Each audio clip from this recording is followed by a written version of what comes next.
Fibre যে কার্যক্রমটা আছে main সেটা কিন্তু এই সরকারের সময়ই শুরু হয়েছে। অনেকবার কথা বলেছি কিন্তু কর্তৃপক্ষ কোনো সরাসরি কোনো তারিখ দিচ্ছে না আর কি, যে বিভিন্নভাবে আর কি কালক্ষেপণ করার চেষ্টা করছে।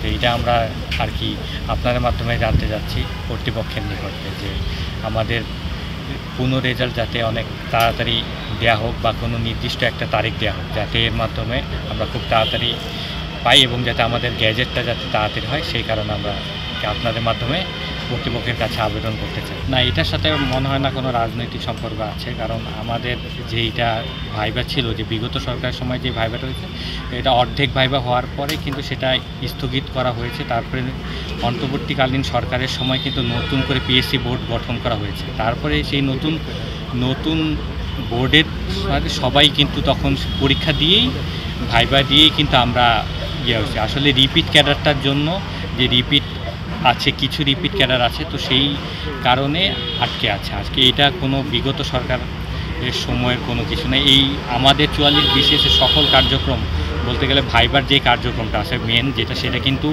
এই সরকারের সময়ই শুরু হয়েছে। তো এইটা আমার মনে হয় না যে বিগত সরকারের কোনো ধরনের আছে।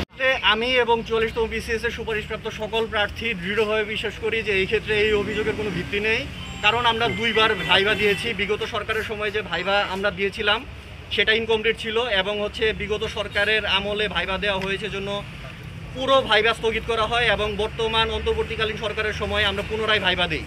সো এখানে এই ধরনের কোশ্চেন এরাইজ করার কোনো প্রশ্নই আসে না। সো আপনাদের সহযোগিতা কামনা করছি, কেউ যেন এই ব্যাপারে কোনো প্রকার ইঙ্গিত না তুলতে পারে এবং প্রশ্ন না করতে পারে।